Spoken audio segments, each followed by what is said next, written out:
Travel and റോഡ്സിലെ പുതിയൊരു episode start ചെയ്യാണ്. അപ്പോൾ ഇന്ന് നമ്മളൊരു വെറൈറ്റി ആയിട്ട് ഒരു ചിക്കൻ ബിരിയാണി ഉണ്ടാക്കാനായിട്ട് പോവാണ്. ആക്ച്വലി ഞാൻ ചേച്ചിയുടെ വീട്ടിലേക്ക്, അജ്മാൻ എന്ന് പറഞ്ഞ സ്ഥലത്ത് ചേച്ചിയുടെ വീടുണ്ട്.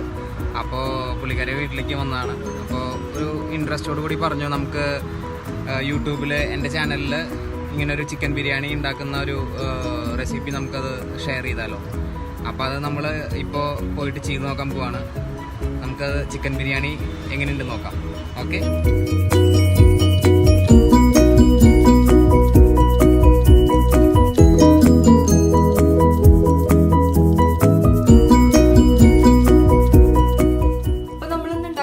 ചിക്കൻ ബിരിയാണിയാണ്. കുക്കറിൽ ഉണ്ടാക്കണ ചിക്കൻ ബിരിയാണി. ഇതിപ്പോ വളരെ എളുപ്പത്തിൽ ഉണ്ടാക്കാൻ പറ്റും. ഇപ്പൊ നമുക്ക് ലേറ്റായി മറ്റേ അരി തിളപ്പിച്ച് ഊറ്റ അങ്ങനത്തെ പ്രശ്നങ്ങളൊന്നും വരില്ല.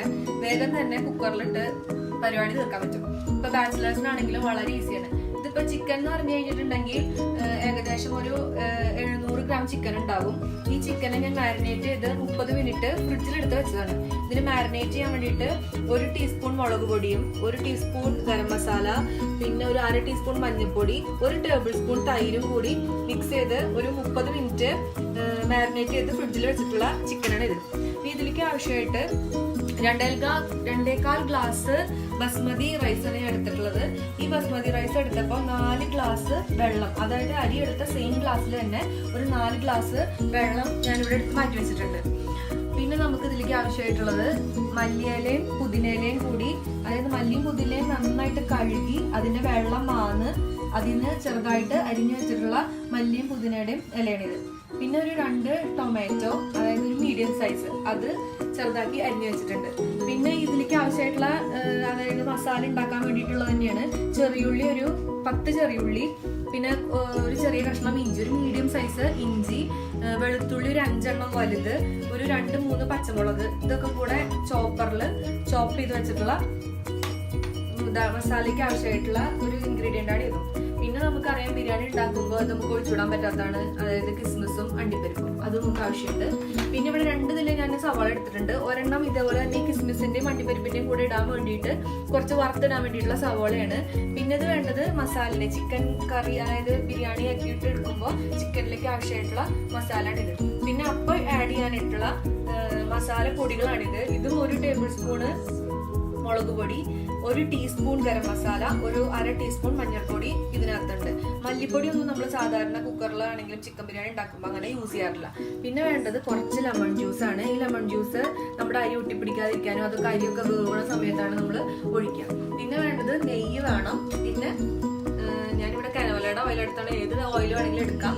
അപ്പോൾ അതിന്റെ ഓയില്, പിന്നെ ആവശ്യത്തിന് ഉപ്പ്. ഇത്ര ഇൻഗ്രീഡിയൻസ് ആണ് നമുക്ക് ചിക്കൻ ബിരിയാണി ഉണ്ടാക്കാനായിട്ട് ആവശ്യമായിട്ടുള്ളത്. അപ്പൊ നമുക്ക് ബിരിയാണി ഉണ്ടാക്കാനായിട്ട് തുടങ്ങാം. ചിക്കൻ വറുത്തിട്ടാണ് ഞാൻ ബിരിയാണിക്ക് ഇടാൻ പോണത്. നേരിട്ട് അതായത് ചിക്കനോട് അങ്ങനെ തന്നെ ആക്കി ചിക്കൻ എടുത്ത് ബിരിയാണി ആക്കാൻ പോവല്ല. അപ്പൊ അതിന് മുന്നേ നമുക്ക് ഈ ചിക്കൻ വറക്കണം. അപ്പൊ ഞാൻ എന്താ ചെയ്യാൻ പോകുന്നത് വെച്ചാൽ നമുക്ക് ഓയിൽ സേവ് ചെയ്യണമല്ലോ. അപ്പൊ അതിന് വേണ്ടിയിട്ട് ഈ പിസ്ത, അതായത് അണ്ടിപ്പരിപ്പും കിസ്മിസും ഒക്കെ വറക്കണതിന്റെ കൂട്ടത്തില് ആ വെളിച്ചെണ്ണയിൽ ആദ്യം അത് വറുത്തിട്ട് ചിക്കൻ വറക്കാനായിട്ട്, അങ്ങനെയാണ് നമുക്കപ്പോ കുറച്ച് എണ്ണ സേവ് ചെയ്യാൻ പറ്റും. അപ്പൊ നമുക്ക് അതിന് വേണ്ടിയിട്ട് എണ്ണ ഒഴിക്കാം.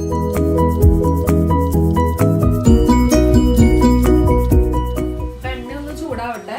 എണ്ണ ചൂടായിട്ട് നമുക്ക് ഇതിലേക്ക് ഈ ആവശ്യമായിട്ടുള്ള എടുത്തു വെച്ചിട്ടുള്ള സാധനങ്ങളൊക്കെ നമുക്ക് ഇതിലിടാം. ഏറ്റവും എളുപ്പം എന്ന് വെച്ചാൽ നമുക്ക് ഉണ്ടാക്കാൻ ആഗ്രഹിക്കുന്ന സാധനങ്ങളൊക്കെ ആദ്യം തന്നെ നമ്മൾ ആവശ്യമുള്ളതൊക്കെ എടുത്ത് വെച്ച് കഴിഞ്ഞാൽ നമുക്ക് പിന്നെ പെട്ടെന്ന് ഇത് ഉണ്ടാക്കാനായിട്ട് പറ്റും. ഇതിപ്പോ വീഡിയോയുടെ ആവശ്യമായതുകൊണ്ടാണ് ഞാൻ ഇങ്ങനെ ചെയ്തത്. അല്ലെങ്കിൽ ഇപ്പൊ നമ്മൾ ആ നേരത്തെ തന്നെ അരിയ അതിനകത്തോട്ട് ഇടുക, ഇങ്ങനത്തെ പരിപാടികളാണ് ചെയ്യുക. ഇപ്പൊ ഒരു വീഡിയോ എടുക്കേണ്ട ആവശ്യമായതുകൊണ്ട് മാത്രം ഇപ്പൊ ഇങ്ങനെയായിട്ട് നമ്മൾ ചെയ്യും. അപ്പൊ എണ്ണ ചൂടായി വന്നിട്ടുണ്ട്. ഇപ്പൊ എണ്ണയിലേക്ക് നമുക്ക് ആവശ്യത്തിനുള്ള ആദ്യം തന്നെ അണ്ടിപ്പരിപ്പും മുന്തിരിയും കൂടി നമുക്ക് ഇതിനകത്തോട്ട് വറുത്ത് കോരി മാറ്റിയിടാം. അപ്പൊ ആദ്യം അണ്ടിപ്പരിപ്പ് ഇടാം.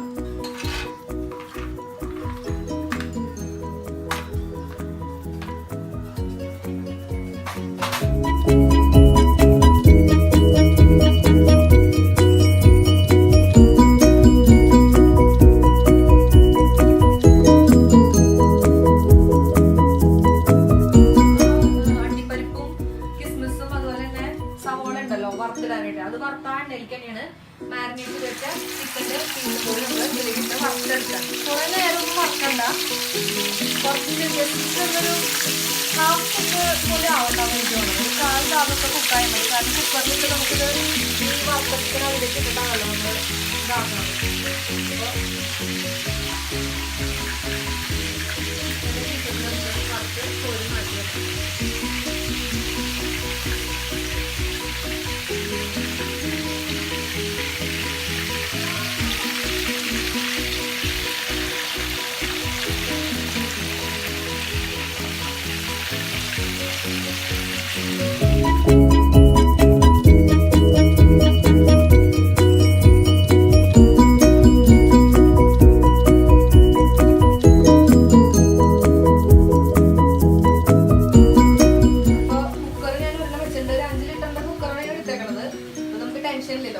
ഇനിയിപ്പോൾ 3ൻ്റെ അടുത്ത് ഇതിലിപ്പോൾ ശരിയായില്ല അങ്ങനെയുള്ള ഡൗട്ടുകളൊന്നും വേണ്ട.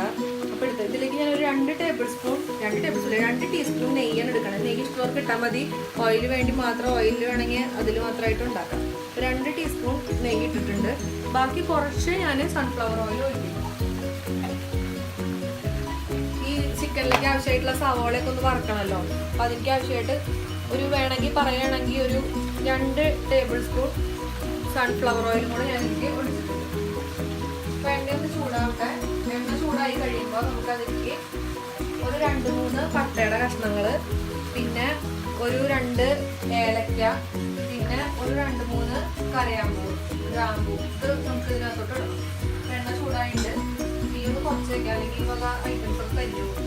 പട്ട, കരയാമ്പൂവ്, ഏലക്ക, പിന്നെ തെക്കോല, ഇത്രയും സാധനങ്ങൾ ഇട്ടിട്ടുണ്ട്.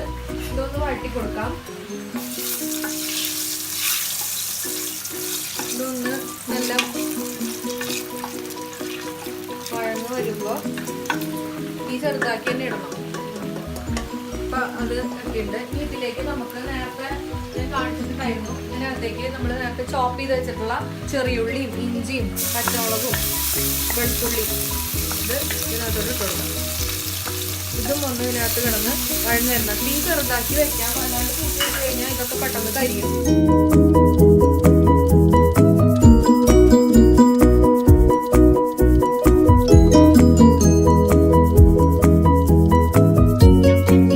സത്യം പറഞ്ഞു കഴിഞ്ഞാൽ എനിക്ക് ചിക്കനൊന്നും വെക്കാനൊന്നും എനിക്ക് ഒരു കറി വെക്കാൻ അറിയണ്ടായിരുന്നില്ല. ചിക്കൻ വെക്കാനൊക്കെ ഞാൻ പഠിച്ചത് ഹസ്ബൻഡിൻ്റെതാണ്. പുള്ളിക്കാരൻ നന്നായിട്ട് കുക്ക് ചെയ്യും. നന്നായിട്ട് അത്യാവശ്യം നന്നായിട്ട് കുക്ക് ചെയ്യും. വെറൈറ്റികളൊക്കെ പരീക്ഷിക്കാനൊക്കെ ആൾക്ക് ഭയങ്കര ഇൻട്രസ്റ്റ് ഉള്ള ഒരാളാണ്. പുറത്തൊക്കെ ജോലി ചെയ്തും അങ്ങനെയൊക്കെ ആൾക്ക് ഇതിനോടൊക്കെ ഉണ്ട്. അതൊക്കെ വലിയ കഥയാണ്. ചിക്കൻ ഉണ്ടാക്കാൻ പഠിപ്പിച്ചതും കാര്യങ്ങളൊക്കെ രസകരമായ കഥകളാണ് ഇപ്പം എനിക്ക് ആലോചിക്കുമ്പോൾ. നന്നാക്കാൻ പോയിട്ട് ഒരു ഫുഡ് എനിക്ക് അറിയില്ലായിരുന്നു. ഇപ്പൊ പിന്നെ എല്ലാം വളരെ എളുപ്പത്തിൽ ആക്കാൻ പറ്റുന്നുണ്ട്. നന്നാക്കി ക്ലീൻ ചെയ്ത് കിട്ടല്ലോ. ഞങ്ങൾ ഈ ചിക്കൻ മേടിച്ചത് ഇവിടെ ഞങ്ങൾ അജ്മാനിലാണ് താമസിക്കുന്നത്. അപ്പോൾ ഇവിടെ ഫ്രഷ് ഓൺലി പറഞ്ഞിട്ട് നമുക്ക് ഫ്രഷ് ആയിട്ട് വെജിറ്റബിൾ, അതായത് ചിക്കൻ, ഫിഷ്, അങ്ങനെ മട്ടൺ, എന്ത് ഐറ്റംസ് ആണെങ്കിലും ഫ്രഷ് ആയിട്ട് അവർ നമുക്ക് നന്നാക്കി വീട്ടിൽ കൊണ്ടുതരും. അപ്പൊ ഓൺലി ഫ്രഷ് എന്നാണ് അവിടുന്ന് പേര്, അവരുടെ ഈ കടയുടെ പേര്. അപ്പൊ നമ്മൾ വിളിച്ചു പറയും ആവശ്യം ഉണ്ടെങ്കിൽ. പ്രത്യേകിച്ച് ഫ്രൈഡേ ഒക്കെ ആണെങ്കിൽ എണീക്കാൻ കുറച്ച് ലേറ്റ് ആവും. ബാക്കി ദിവസങ്ങളിൽ ഡ്യൂട്ടിയും കാര്യങ്ങളൊക്കെ ആകുമ്പോൾ നമ്മൾ എന്താ പറയാ നേരത്തെ എണീക്കണല്ലേ. അപ്പൊ ഫ്രൈഡേ ആകുമ്പോൾ കുറച്ച് ലേറ്റ് ആവും, കിടക്കാനും ലേറ്റ് ആവും. പള്ളിയിൽ പോയി വന്ന് അപ്പൊ കഴിയുമ്പോൾ തന്നെ ഇതാവും നേരം 11:30-11:45 എല്ലാം കഴിഞ്ഞ് വരുമ്പോൾ. അപ്പോൾ എണീക്കാനും ലേറ്റ് ആവും. അപ്പൊ ഇവിടേക്ക് വിളിച്ച് പറഞ്ഞു കഴിഞ്ഞിട്ടുണ്ടെങ്കിൽ പിന്നെ മാർക്കറ്റിൽ പോയി ചിക്കൻ മേടിക്കേണ്ട ആവശ്യമില്ല, ഫ്രഷ് ആയിട്ട് കിട്ടുകയും ചെയ്യും. നമുക്ക് അപ്പം ഉണ്ടാക്കുകയും ചെയ്യാം. അപ്പോൾ അങ്ങനെ ആരെങ്കിലും അജ്മാനിലുണ്ടെങ്കിൽ ഈ ഫ്രഷ് ഓൺലി എന്ന് പറഞ്ഞത് നല്ലൊരു ഇതാണ്. സോറി, ഫ്രഷ് ഓൺലി അല്ല, ഓൺലി ഫ്രഷ് ആട്ടോ, ഓൺലി ഫ്രഷ്. ഇത് മൊരിഞ്ഞ് വരുന്നുണ്ട്. നമ്മുടെ ഈ ചെറിയ ചോപ്പ് ചെയ്ത് വെച്ചിട്ടുള്ള ഉള്ളിയും സാധനങ്ങളൊക്കെ കുറേശ്ശെ മൊരിഞ്ഞിട്ടുണ്ട്. നമുക്കിനി ഇതിലേക്ക് സവോള ഇട്ട് കൊടുക്കണം.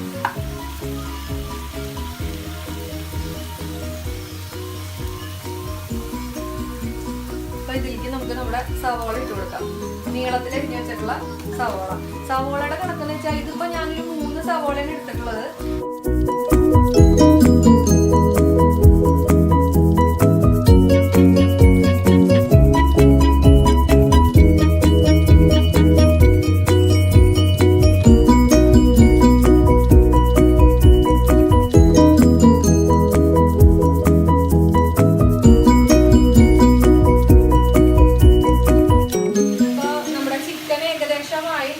വേവിക്കണ്ടല്ലോ, ഫുള്ളായിട്ട് നമ്മൾ ചിക്കൻ വേവിക്കേണ്ട, കാരണം കുക്കറിലിട്ട് നമുക്ക് ഇനി വേവിക്കാനുള്ളതാണ്. അപ്പോൾ ഈ ചിക്കൻ നമുക്ക് ഇതിന് ഒരു പാത്രത്തിലേക്ക് മാറ്റി വെക്കാം. നല്ലോണം ഒരു കുക്കായ പിന്നെ കുക്കറിലും കൂടി ഇട്ട് അടിച്ച് കഴിയുമ്പോഴത്തേക്ക് ഏതാണ്ട് ഒരു തണ്ണി വരുമാവും.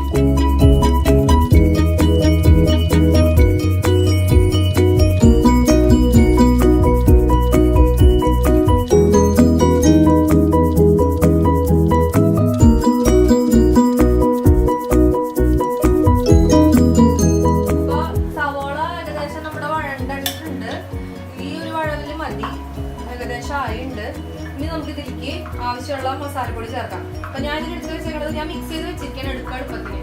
ഏകദേശം 1 ടീസ്പൂണോളം മുളക് പൊടി, 1 ടീസ്പൂൺ ഗരം മസാല, പിന്നെ ഒരു 1/2 ടീസ്പൂൺ മഞ്ഞളും കൂടി മിക്സ് ചെയ്ത് വെച്ചിട്ടുള്ളതാണ് ഇത്. അപ്പൊ ആ പൊടി നമുക്ക് ഈ ഇതിലേക്ക് ഇട്ട് കൊടുക്കാം. ഇനി ഇതിന്റെ പച്ചമണം മാറുന്ന വരെ നമുക്ക് ഇത് വഴറ്റണം.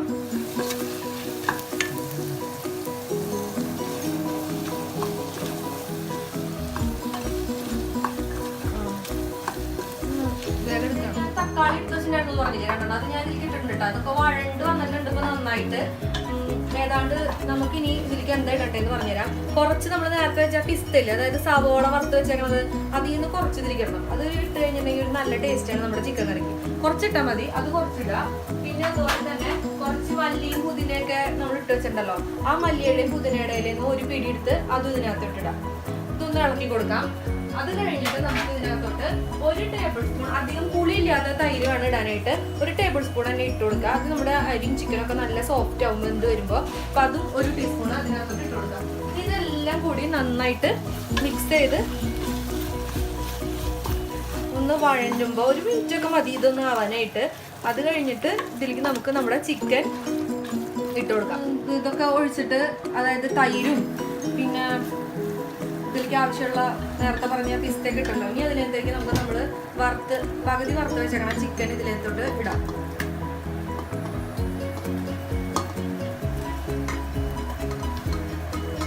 അതിട്ടിട്ടുണ്ട്.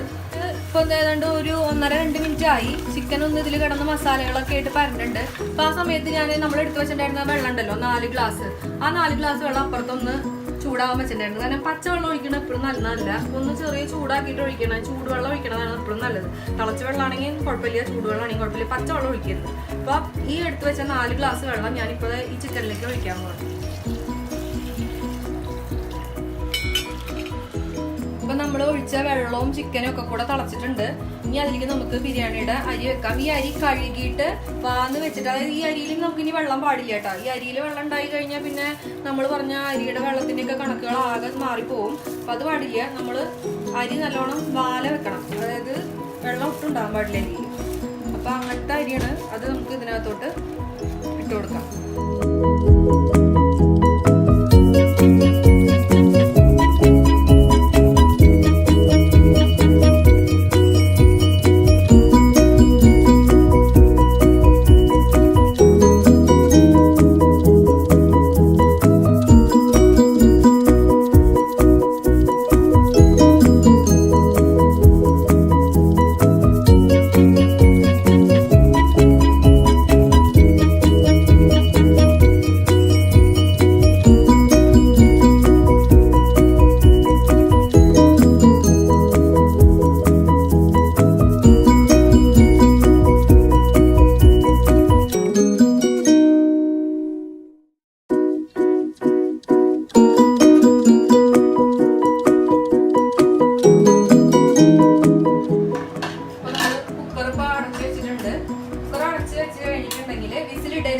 പിന്നെ തീ ചെറുതാക്കി ഇടണം.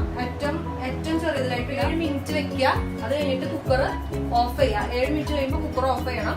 പിന്നെ 15 മിനിറ്റ് കഴിഞ്ഞിട്ട് കുക്കർ തുറക്കാൻ പാടുള്ളൂ. അപ്പൊ ഞാൻ തീ ചെറുതാക്കിയിട്ടുണ്ട്, വിസിലിട്ടിട്ടില്ല.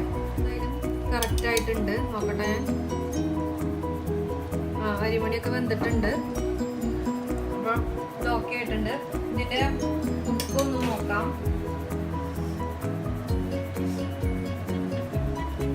ഉപ്പൊക്കെ ഉണ്ട്. ഇതില് ഉപ്പ് ഇനിയിപ്പോ ഈ നേരത്തെ നിങ്ങൾക്ക് ഉപ്പില്ലാന്നെങ്ങാനും തോന്നിക്കഴിഞ്ഞാല് കുറച്ച് ഉപ്പിന്റെ വെള്ളം തെളിക്കാൻ പാടുള്ളൂ. ഉപ്പ് നമുക്ക് ഈ നേരത്തെ നമുക്ക് ഇനി ഇതിൽ ഉപ്പൊന്നും ഇടാൻ പറ്റില്ല. അപ്പൊ ഇതെന്തായാലും ഞാൻ ഇനി സെർവ് ചെയ്തിട്ട് നിങ്ങൾക്ക് കാണിച്ചു തരാം. ഇത് കാണുമ്പോൾ തന്നെ അറിയാൻ കണ്ട, ഇത് ഒന്നും ഒട്ടിപ്പിടിച്ചിട്ടില്ല അതിലേക്ക് അങ്ങോട്ടും ഇങ്ങോട്ടും. എന്നാൽ ഇതിട്ട് വെന്തിട്ടും ഉണ്ട്. അപ്പോൾ ചിക്കനും വെന്തിട്ടുണ്ട്, എല്ലാം ഇപ്പോൾ നല്ല പാകത്തിനായിട്ട് വന്നിട്ടുണ്ട്. അപ്പോൾ ഇതിപ്പോൾ ഒക്കെ കറക്റ്റായിട്ട് വന്നിട്ടുണ്ട്. ഇനി ഞാനിതൊരു പാത്രത്തിലേക്ക് സെർവ് ചെയ്തിട്ട് നിങ്ങൾക്ക് കാണിച്ചു തരാം. കഴിച്ചു കഴിഞ്ഞിട്ട് ഞങ്ങളുടെ അഭിപ്രായങ്ങളും ഞങ്ങൾ പറയാം. ഇതിലെന്തെങ്കിലും കുറവുണ്ടോ കൂടുതലുണ്ടോ, അപ്പോൾ നിങ്ങൾക്ക് അതനുസരിച്ച് വേണമെങ്കിൽ അഡ്ജസ്റ്റ് ചെയ്ത് എടുക്കാമല്ലോ. അപ്പോൾ ഇതിൻ്റെ മേലെ നമുക്കൊരു തുണ്ട് നെയ്യ്, ഒരു നല്ല മണമൊക്കെ കിട്ടാൻ വേണ്ടിയിട്ട് ഇതിൻ്റെ മേലെ നമുക്ക് ഒഴിച്ചു കൊടുക്കാം. അത് കഴിഞ്ഞിട്ട് മുട്ട പുഴുങ്ങി വെച്ചിട്ടുണ്ടായിരുന്നു.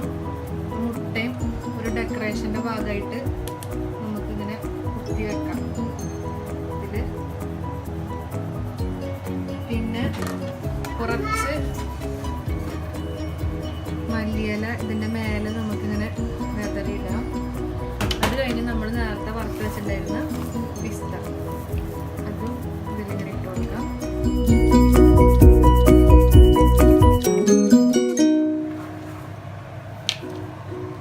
പിസ്തൊക്കെ കൂട്ടി കടിക്കുമ്പോഴാണ് ബിരിയാണിക്ക് ശരിക്കും പറഞ്ഞു കഴിഞ്ഞാൽ അതിൻ്റെതായ ടേസ്റ്റ് വരിക. നാട്ടിലൊക്കെ ഉണ്ടാക്കുകയാണെങ്കിൽ ഇതിൻ്റെ മേലെ പൈനാപ്പിൾ എസൻസ് ഒക്കെ ഒഴിക്കാറുണ്ട്. അത് ഒഴിച്ച് കഴിഞ്ഞാൽ കുറച്ചും കൂടെ നല്ല ടേസ്റ്റ് വരും.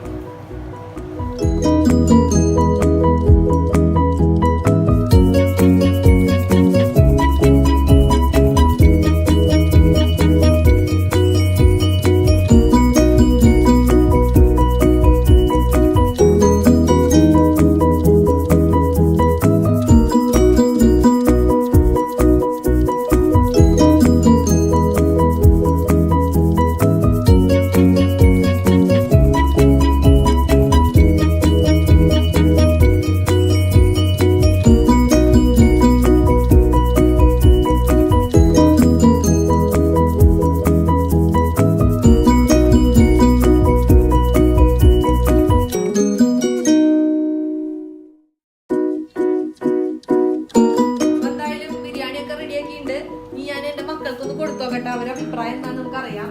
അപ്പൊ രണ്ടാളും കൂടി ഇരിക്കുന്നുണ്ട് സോഫയില്.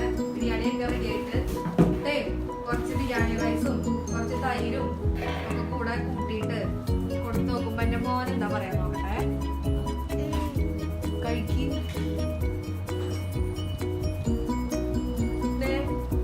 എങ്ങനെയുണ്ട്? സൂപ്പർ ആയിട്ടുണ്ട്. അവര് സൂപ്പർ ആയിട്ടുണ്ടെന്ന് പറഞ്ഞ് ഇനി എന്റെ മോൾക്കൊന്ന് കൊടുത്തു നോക്കട്ടെ. മോളിവിടെ നോക്കിയിരിക്കുന്നുണ്ട്.